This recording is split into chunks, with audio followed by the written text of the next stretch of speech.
ક પ્લસ દીર્ઘ ઉ is equal two દીર્ઘ કુ. ક પ્લસ ઋષિનો રૂ ઇઝ ઇક્વલ ટુ ક્રુ. ક પ્લસ એ ઇઝ ઇક્વલ ટુ કે.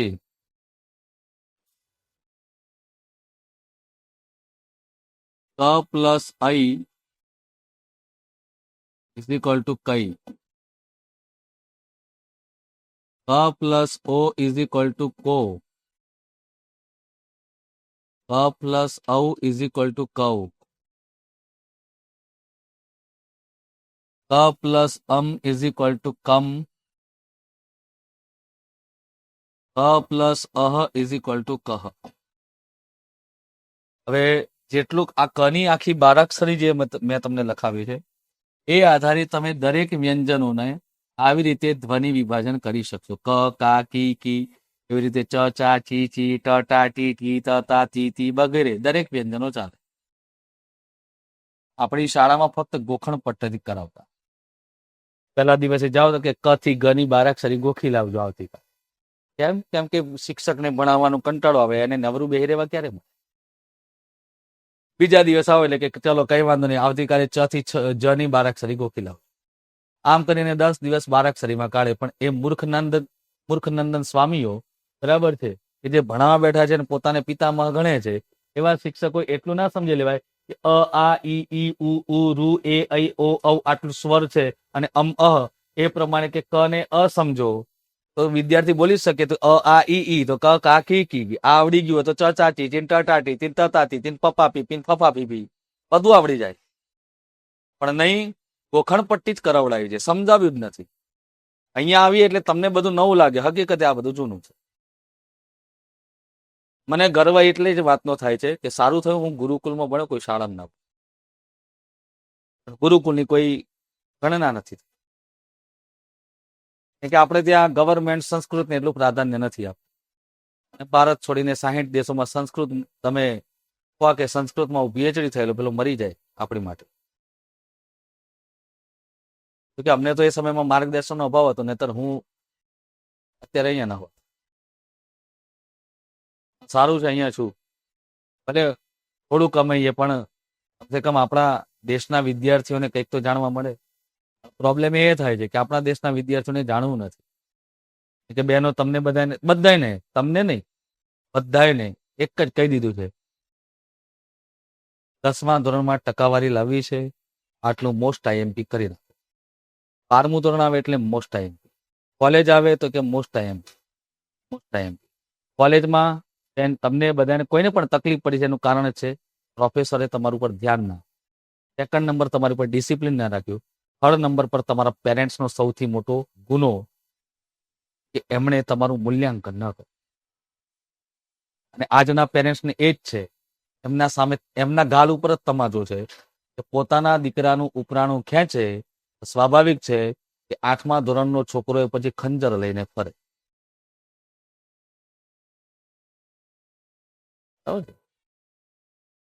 એથિકલી કોઈને ચાલવું નથી. રાતોરાત બધાને શું કહેવાય કે આઇન્સ્ટાઈન બની જવું છે.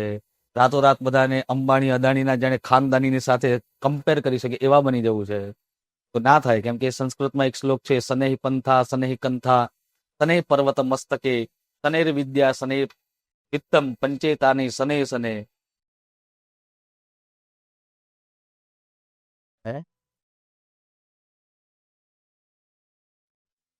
આવા બધા શ્લોક એક્ઝામ્પલ્સ તમને મેન્સમાં બી કામ આવે. સંક્ષેપીકરણમાં કામ, સોરી એસેમાં કામ આવે. ક્યાંક એવું લખવાનું આવી ગયું તો કેમ કે હમણાં રિસેન્ટલી તમે જીપીએસસી 1-2 ની એક્ઝામ ગઈ તો હું ખાલી અમથા ખાલી સ્ટુડન્ટને એમ કહેતો હોઉં છું જ્યારે ભણાવતો હોય ત્યારે કે જુઓ ભાઈ, હમણાં ટ્રમ્પ ટેરિફ વોર કરી રહ્યો છે. હવે આપણે શું કરવું પડે કે બીજા કોઈ દેશ સાથે કહેવાય છે કે ભેગું મળીને કામ કરવું પડશે, એકતામાં શક્તિ બતાવવી પડશે અને એશિયન કન્ટ્રીએ પોતાની અલગ વિવિધતા બતાવવી પડશે. સંસ્કૃતિને અનુલક્ષીને એક પ્રશ્ન પૂછાય. બીજો એક પૂછાયો, ફરીથી મેં કીધેલું છે કે આ પ્રશ્ન વારે ઘડી પૂછાશે કે આ નરેન્દ્ર મોદીનો એક મંત્ર છે, વસુદેવ કુટુંબકમ, one earth one family one future. એનો એક પ્રશ્ન મેન્સમાં પૂછાય. હું એવું નથી કહેતો કે હું ખોટી ફાંકા ફોજદારી કરું છું.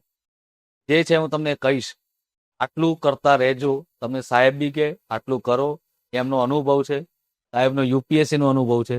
મેં મારી જિંદગીમાં જીપીએસસી એક જ વખત મેન્સ આપી હતી 2014માં. એમાં પાછું ઓપ્શનલ સિસ્ટમ હતી, લિટરેચર મેં રાખ્યું. 2019માં પ્રિલિમ આપી, આપણે એમાં ફેલ થઈ ગયા. પછી એ છેલ્લી મારી જીપીએસસી, પછી મેં જીપીએસસી નથી, મારે આપવી જ નથી. મારે સરકારી નોકરી કરવી. એક ઈચ્છા છે કે ટીડીઓ હું આપીશ, ટ્રાઇબલ ડેવલપમેન્ટ ઓફિસર. એ બી 2026માં આપી. જો આવી ગઈ તો આપીશ. એમાં પ્રી, પછી ડાયરેક્ટ ઇન્ટરવ્યુમાં તો પછી આપણે લડી લઈએ. કે હસમુખ પટેલ સાહેબને જાણી ગયા કે કેવા પ્રશ્નો કરે છે. એના પ્રશ્નોનો જવાબ કેઝ્યુઅલી જ આપવો પડે. ડાયરેક્ટ આપવા ગયા તો તમે સમજી જ નહીં શકો. કોઈ વ્યક્તિ સોશિયાલિટિક પર્સન, થોડા સમજી શકાય. પોલિટિક્સ નથી હોય વ્યક્તિ, ભલે તમે ગમે તેવું કરતા પણ નથી. વ્યક્તિ દરેક વસ્તુ અત્યારથી શીખવાનો પ્રયત્ન કરજો. તમે એમ કહો હું પ્રી પાસ થઉં, પછી મેઇન્સ માટે હું લડત કરીશ, મેદાનમાં ઉતરીશ. 2 મહિનામાં તલવારબાજી નો આવી ખાય, અને 2 મહિનામાં ચકલા કોઈ દી બાજ નો બને. ખબર? સીધી વાત છે. બાજ બનવા માટે પહેલેથી ચાંચ ઘસવી પડે. પછી તમે 2 મહિનામાં પછી મેઇન્સ પાસ થઈ ગયા હોય ને, કદાચ ભૂલે ચૂક્યા, અનાયાસે પાસ થઈ ગયા નથી, રોહિણી નક્ષત્ર આવી ગયો એ દિવસે અને પાસ થઈ ગયા હોય, તો પાછા 4 ચાંદ લાગે. પણ યાદ રાખવાનું કે અમાસ આવતા વાર ન લાગે. કે એમાં પછી શું વાંધો આવે ખબર છે? કે ઇન્ટરવ્યુમાં પાછા ઘણી બધી જગ્યાએ મૌલિક ઇન્ટરવ્યુ શીખવા જાવ. એક દિવસમાં કેટલા કાલ્પનિક વિચારો તમારામાં આવી જાય, મને એમ કહો. હા, હું મેન્સની પ્રિપેરેશન કરાવવા. એમાં ઘણી વખત કાવ્ય પંક્તિનો વિચાર વિસ્તાર પૂછે, સાહેબ આમાં નથી સમજાતું. જે કવિએ પોતાની આખી જિંદગી કવિતામાં લખવા કાઢી હોય અને આટલી પોતાના આખા જીવનનો શ્રમ નાખ્યો હોય, તમને એક દીમાં એનો અનુવાદ આવડી જાય? એક દીમાં તમે એનું ગૂઢાર્થ ને મુખ્યાર્થ ને ભાવાર્થ ને સારાર્થ કાઢી નાખશો? કેમનો મેળ પડે? એના ગૂઢ અર્થ પહોંચવા માટે પેલા આપણે તો ગૂઢ બનવું પડે, અધ્યયન કરવું પડે. નથી કરવું એ તો આપણે તો બધું મોસ્ટ આઈએમપી નો જે પેલો કચરો કાનમાં ભરી આલ્યો પહેલાથી, એ કચરો આપણે નીકળવો નથી. એ કાઢી નાખજો. બધા ડેલી ન્યૂઝપેપર વાંચજો, સારામાં સારી કાલ્પનિક વિચારધારાઓ એમાંથી આવશે. ડે બાય ડે પછી ડિસ્કસ કરો. 1-2 વર્ષ આમાં આપવું પડશે તમારે યોગદાન. હવે હું તમને કેટલાક શબ્દો આપું છું. જો જેમ કે દૂરબીન શબ્દ, તમારે આનું ધ્વનિ ઘટક કરવાનું. આમાં જોઈને કરું એક એક અક્ષર. જેમ કે અહીંયા દુ દીર્ઘ છે, ત્યાં જોવાનું કુ દીર્ઘ છે, તો એ પ્રમાણે ચાલે. ર પ્રમાણે ક ચાલે, બી પ્રમાણે કી ચાલે, કી પ્રમાણે બી ચાલે. જેમ કે પછી આવે છે શબ્દ હાથો હાથ, હાથો હાથ. પછી આવે છે અપૂજ, પછી આવે છે અરજ, પછી આવે છે શું, પછી આવે છે વસ્યુ. તો આ શબ્દનું ધ્વનિ વિભાજન કરો, પછી આપણે આગળ થોડા નિયમો જોઈએ. જો ધ્વનિ વિભાજન તમારે લાગુ પડતું નથી, પણ સંધિ શીખવા માટે આ જરૂરી છે. સંધિ શીખવા માટે આ જરૂરી છે. હા, અમુક જોડાક્ષરો શીખવા પડશે, દેવનાગરી, વિશિષ્ટ લિપિ વગેરે. ના, આમાં ધ્વનિ ઘટકો કરવાના આખા શબ્દમાંથી. સંધિમાં કેવું હોય, શબ્દનું વિભાજન થાય, આમાં આખા અક્ષરનું થાય. જો ઉદાહરણ બતાવું તમને. જેમ કે અહીંયા તમે કુને જુઓ, ક પ્લસ ઉ કુ થાય છે, દીર્ઘ કુ. આપણે શું કરવાનું? દ પ્લસ દીર્ઘ ઉ ઇઝ ઇક્વલ ટુ દુ. પછી એ રીતે ર લેવાનું, ર પ્લસ અ, ર થયું. બી તો બ પ્લસ દીર્ઘ ઈ, અને ન ખોડો, દૂરબીન. ચલો એવી જ રીતે 1 બાય 1 આપણે શરૂઆત કરીએ. કુલદીપભાઈ, ચલો હાથો હાથ શબ્દનું ધ્વનિ વિભાજન કરીશું.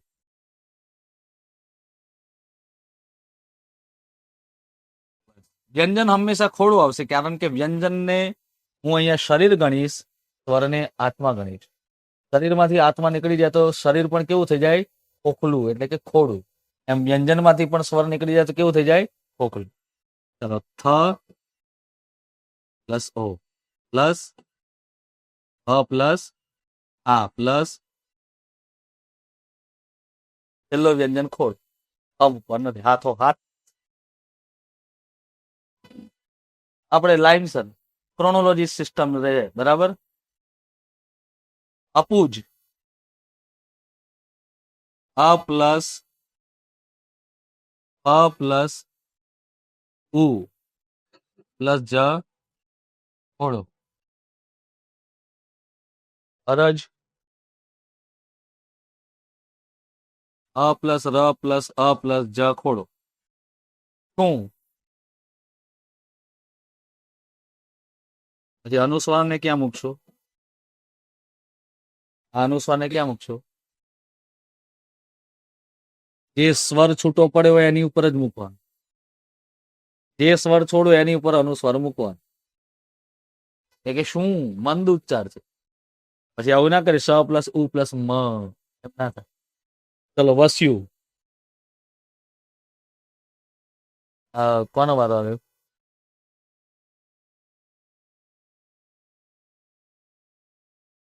હે? હા તો બસ ખોટું બોલો, ખોટું. વ પ્લસ, વેરી ગુડ. આમાં હું તમે ખોટું બોલ્યા? કહો હેડ.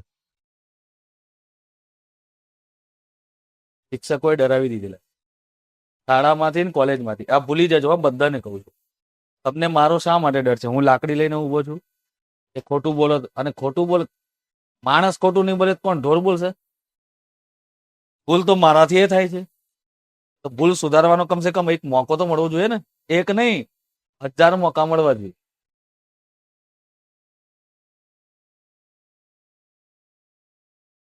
આ થયું સાદા સિમ્પલ શબ્દો. હવે આવશે અનુસ્વાર.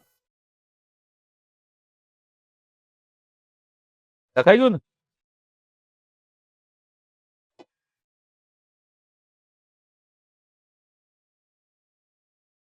હવે આવે છે નિયમ નંબર 1. અનુસ્વાર ધરાવતા સ્વર કે વ્યંજન પછી, અનુસ્વાર ધરાવતા સ્વર કે વ્યંજન પછી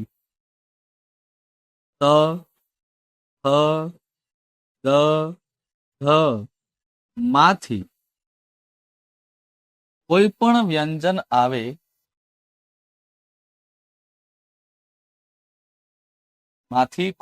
વ્યંજન આવે તો અનુસ્વાર નો વિગ્રહ ન સ્વરૂપે થશે.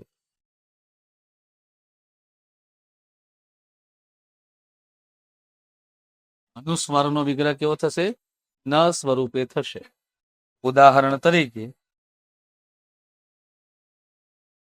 અહીં હું કેટલાક શબ્દો મૂકું છું, જેમ કે અંત,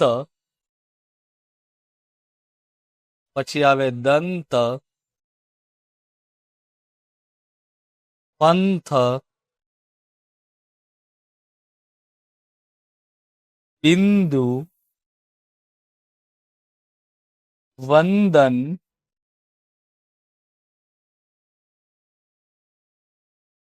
અંધ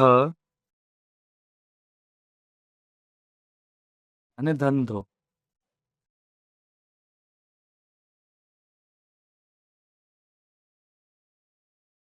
ટ્રાય કરશો ને બેન પહેલું તમારાથી? હવે જુઓ, એક સમય માટે નિયમને ભૂલી જાવ તો વાંધો નહીં. તમે બોલો છો ને એવું વિગ્રહ કરો. અંત તો શું બોલાશે? અંત. પાછળ અહીંયા અસ્વર બોલાશે. કેમ? અનુસ્વાર ધરાવતા સ્વર કે વ્યંજન પછી આવતો જે વ્યંજન હોય એમાં મોટે ભાગે અસ્વર બોલાય છે. એટલે થડકો લાગે છે ને, અંત.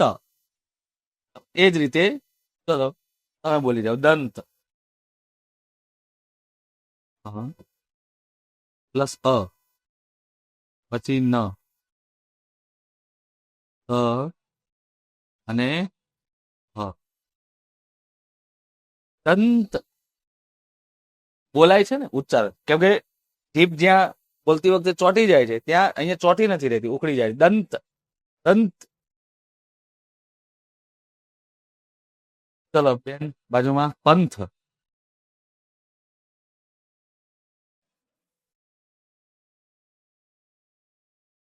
સરસ. બાજુમાં બેન બિંદુ.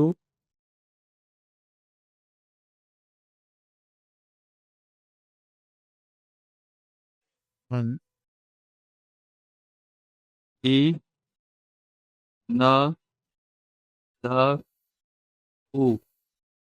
અહીંયા બિંદુ છે ને પાછળ એટલે ઉ છે. એક કરો ઉ રસ્વ.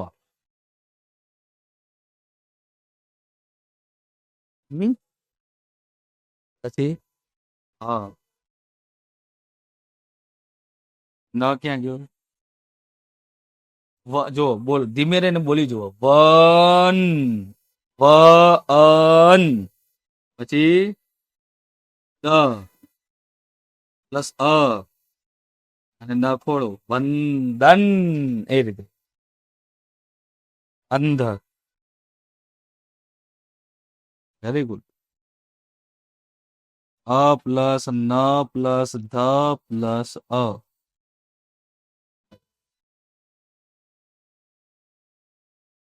ધ પ્લસ અ પ્લસ ન પ્લસ ધ પ્લસ ઓ.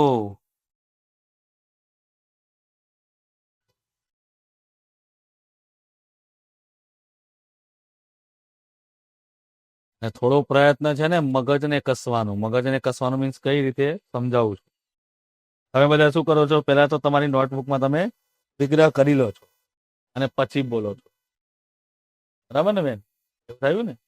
બેટર છે કે ડાયરેક્ટ જોઈને બોલો. આ રીતે ધંધો શબ્દ આપ્યું છે તો ધન, તો ધ પ્લસ અ પ્લસ અન, ધ પ્લસ અ પ્લસ ન. પછી દો તો ધ પ્લસ ઓ. આવી રીતે જોઈને બોલો. મગજને એવી રીતે જો. આ છે ને અંગ્રેજોએ આપણને લખવાની આદત પાડી દીધી અને આપણા દાદાઓ ગરડાઓ બાપ દાદાઓ જે હતા ને બધું મોઢે રાખતા. અત્યારે આપણને આમાંથી તમને કોકને પૂછવામાં આવે તો 5 કરતા વધારે ફોન નંબર યાદ નહીં હોય. તો જેને યાદ છે સારી બાબત છે, પણ આપણને શું આદત પાડી દીધી કે એવું ખોટું ખોટું આદત યાદ રાખવાની શું જરૂર છે? બાકી આપણા બાપ દાદા એમ કહેતા કે અઠવાડિયા પહેલા શું ખાધું હતું. આને શું કહેવાય ખબર છે? એક પ્રકારે સબકોન્શિયસ માઇન્ડને કેવી રીતે એક્ટિવ રખાય. અને આપણે બધા સબકોન્શિયસ સાઈડમાં મૂકીને અનકોન્શિયસને લાવી દીધું. હ્યુમન સાયકોલોજી ઉપર બહુ ઇફેક્ટ પડી. ચાલો તો લખાઈ જાય એટલે મને કહો.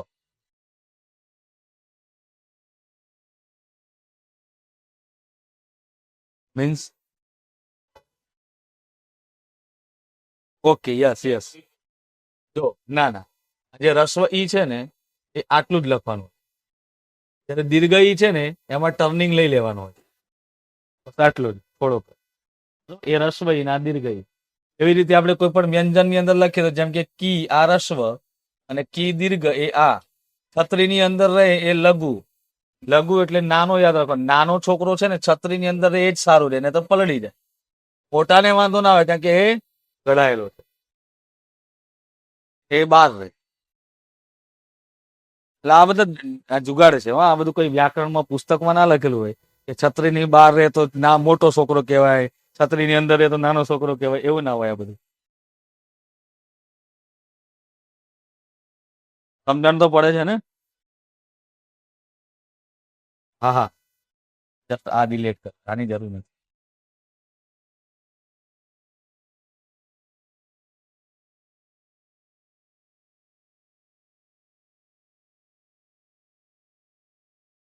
તમારી પેન પકડવાની પદ્ધતિ ખોટી છે એટલે સ્પીડ નહીં આવે. ત્યાં સુધી આંગળીને વાળીને તમે પેન પકડો ને એમાં કોઈ દિવસ સ્પીડ ના આવે. આંગળીને ખુલ્લી રાખીને આ રીતે સ્પીડ રાખવા. આમ મધ્યમાં તર્જનીની વચ્ચે અને અંગૂઠાનો ભાગ આવો. આમ આમ આમ ફટાસટ આવેલા. ઘણાની ટેવ આમ લખવાની હોય. આમ હે આમ જે લખતું હોય ને એને યાદ રાખવાનું કે જે લખતું હોય ને ભાર બહુ આપીને લખે.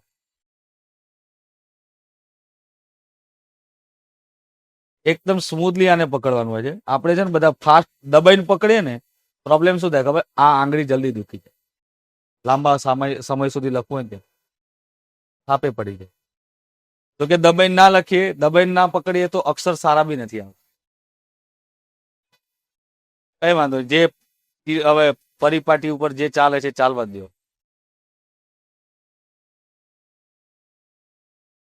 કરી શકાય. જેમ કે સ્વરોનું ઉચ્ચારણ આ રીતે છે. અ લઘુ છે ને, આટલું જ બોલે. આ દીર્ઘ, ઈ, ઈ, ઉ, ઉ, ઋ, એ, ઐ, ઓ, ઔ. કે ચારે ચાર દીર્ઘ છે. અહ. ઘણી વાર છોકરાઓ પૂછતા હોય છે કે ઓમનું ધ્વનિ વિભાજન શું થાય?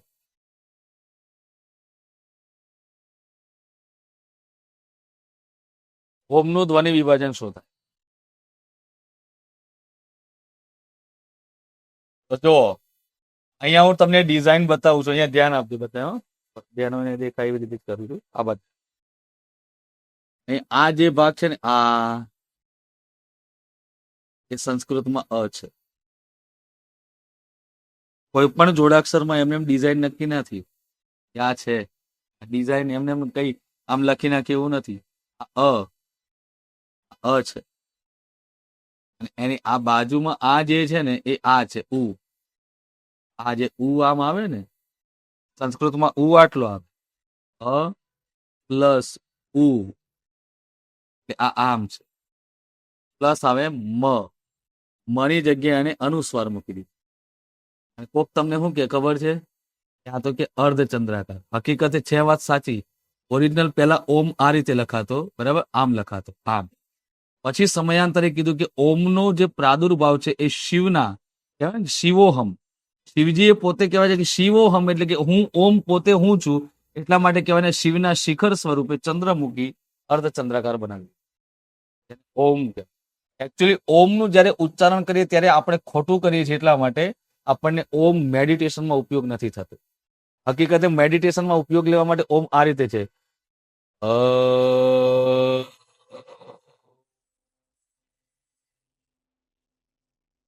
આ ઓરિજિનલ ઓમકાર. અને આપણે એમ કહીએ ઓ.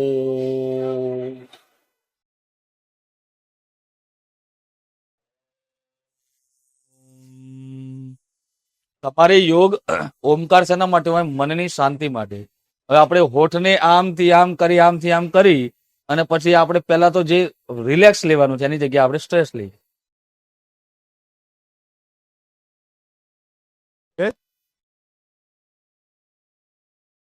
હા, લખ્યું છે અ પ્લસ ન પ્લસ ધ પ્લસ અ. નની આગળ અ કહો છો? છે ને, આ છે લખ્યું જ છે ને. અંધ, અંધ, જીપ થોડી બડી સ્વર લખો.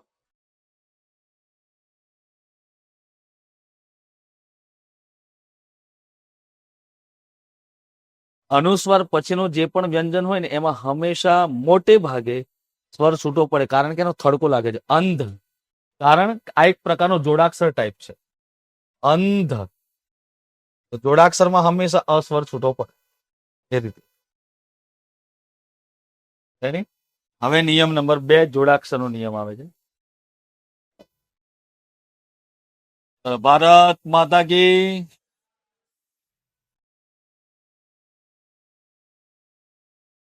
શબ્દને અંતે જોડાક્ષર આવતો હોય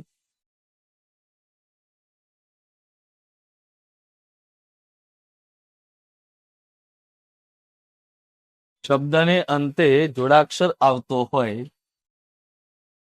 ત્યાં છેલ્લે સ્વર મૂકવો.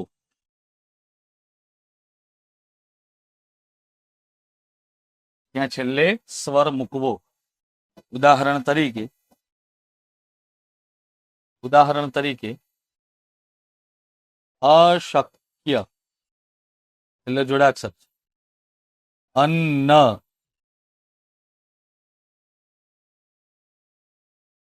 ભિન્ન, પુણ્ય, શિલ્પ, ચિઠ્ઠી.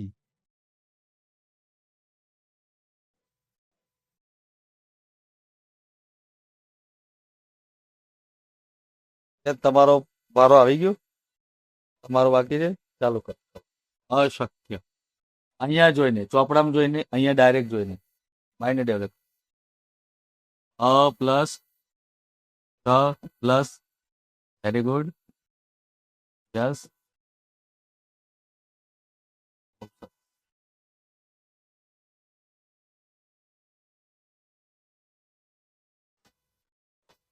ન ડબલ છે, 1 2. હા બોલો ને, જો અન ન અન ન, બસ આ રીતે જ કરવાનું છે. હવે જો ભિન્ન શબ્દ, હા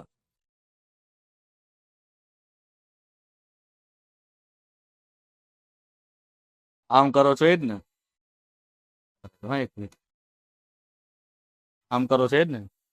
ના લખો તો વધારે સારું, બરાબર. કદાચ તમને વાર લાગે એવું લાગે છે, આમ કરી નાખો, આમ કરીને આમ કરી નાખો. આ અત્ર નથી ને, અત્ર આમ થાય, બિંદુ છે.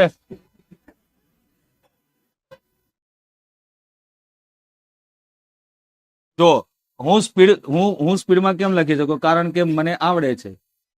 આ રીતે લખી શકાય.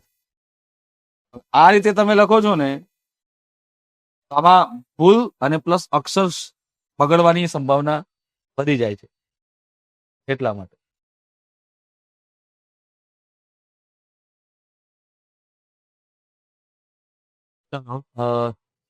ભિન્ન, ઈ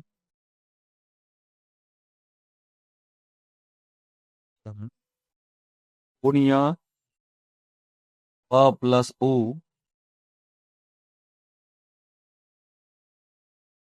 અડધો અક્ષરમાં કોઈ દિવસ પાછળ અ આવે નહીં, ડાયરેક્ટ વ્યંજન જ આવે. ચલો બેન, શિલ્પ.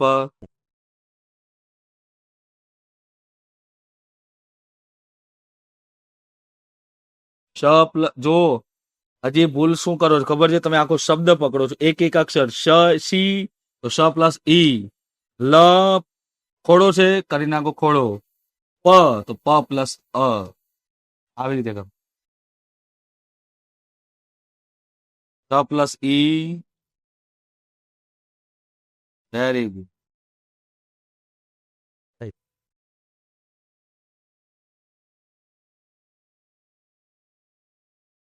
અને પછી શાંતિથી લખો તો કઈ વાંધો ના તમને એવું લાગે સ્લાઇડમાં ફોટો પાડી દે તો વાંધો નહીં, પણ આમ તો લખો એ વધારે સારું. અહીંયા રફમાં લખો ને રૂમ પર જઈને એક પ્રોપર નોટ્સ બનાવો.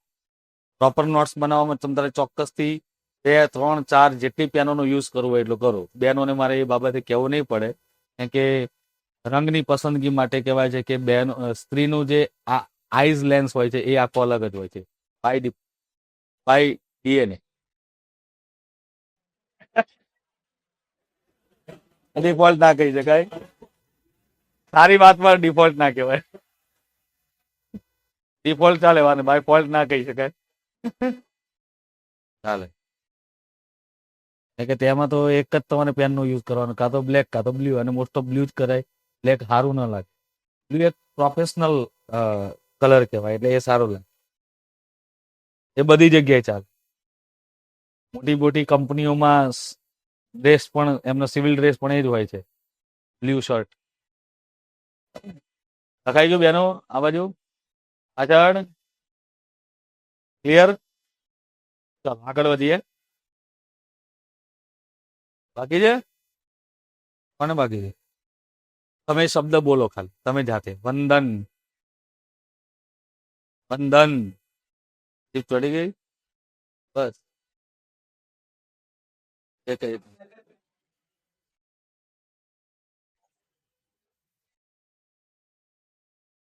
એમની લાગણીઓ ધ્યાનમાં રાખો, કોઈ પણ વિદ્યાર્થીને.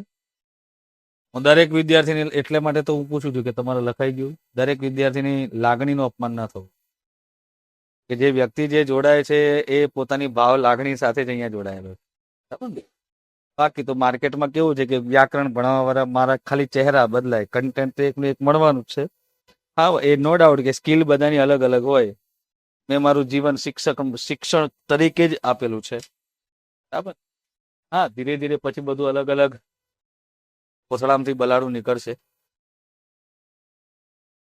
આવશે ધીરે ધીરે બધું ઘણું બધું આવશે, તમને ખબર પડી. એક દિવસમાં બધું પ્રેઝન્ટ ના કરાય, ધીરે ધીરે આવે. કીધું ને સનય પંથા.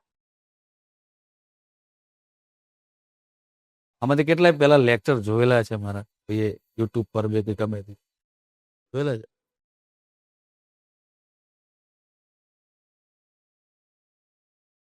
સાંસ્કૃતિક વાત તમે છે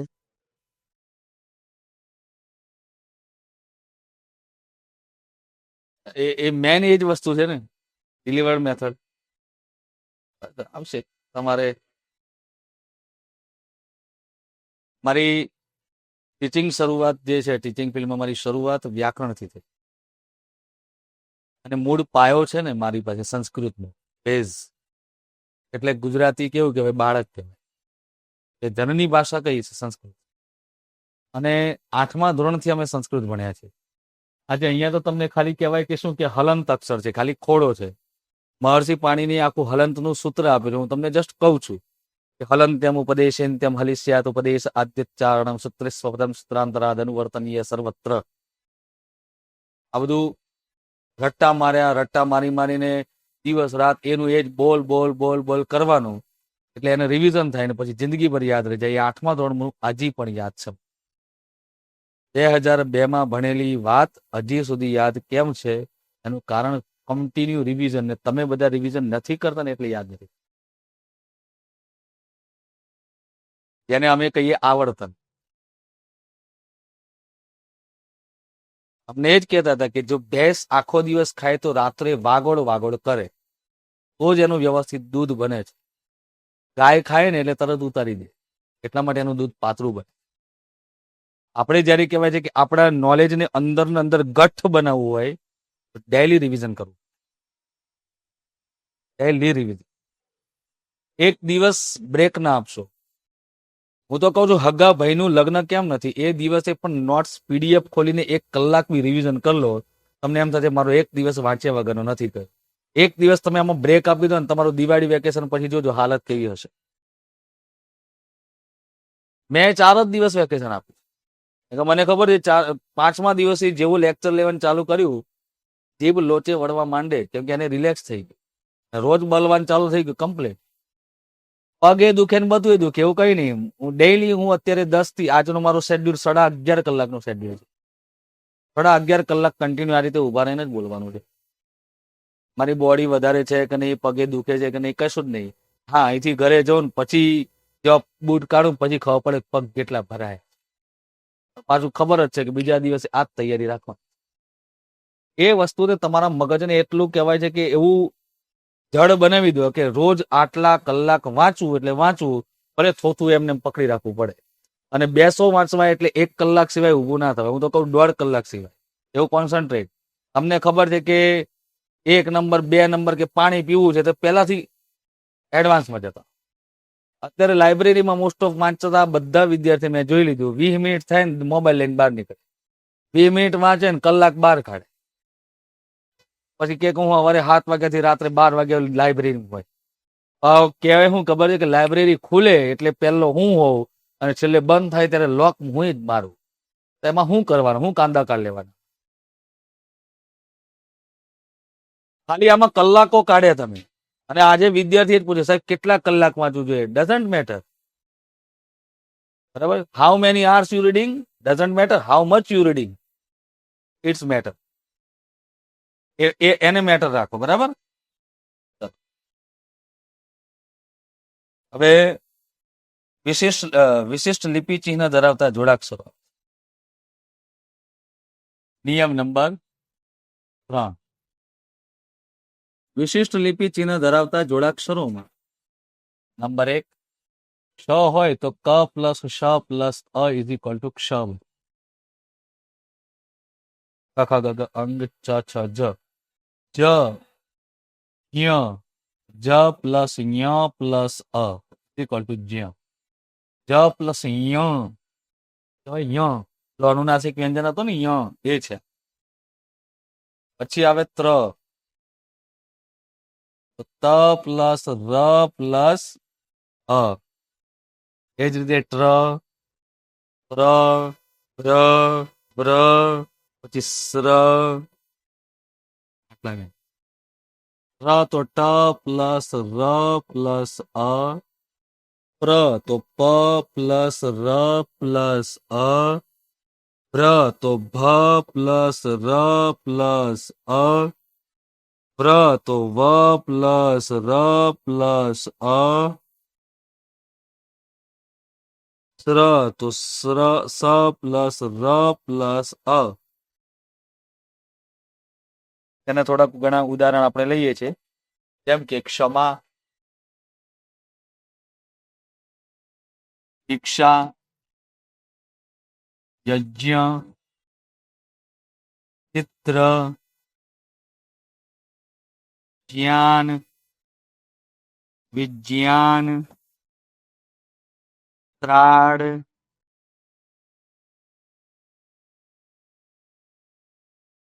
રાષ્ટ્ર, પ્રતીક અથવા તો પ્રતીક્ષા, પછી છે ભ્રષ્ટ, વ્રજ, સ્ર પરથી કોઈ એક શબ્દ ના શ્રેણીમાં ના આવે, એ શરણાઈ નો આવે. સહસ્ર, અને સહસ્ત્ર ના કહેવાય, સહસ્ર કહેવાય. તો ઉદાહરણ સોલ્વ કરવાના છે બધા. સહસ્ર, સહસ્ત્ર નહીં, આપણે સહસ્ત્ર આ રીતે લખ્યું છે, આમ ખોટું છે. ક્યાં પહોંચ્યા હતા આપણે? અમન, ક્ષમા. ક્ષને શું કહેવાય? પ્લસ ષટકોણ નું શ પ્લસ અ એટલે ક્ષ થયો, પ્લસ મ પ્લસ આ થયું ક્ષમા શબ્દનું ધ્વનિ વિભાજન. બરાબર ને? ખાલી તમે ષટકોણ નું સ નહોતા બોલ્યા, બાકી બરોબર છે. બરાબર. ભ પ્લસ ઈ પ્લસ ક પ્લસ આ. ચલો ભાઈ, યજ્ઞ,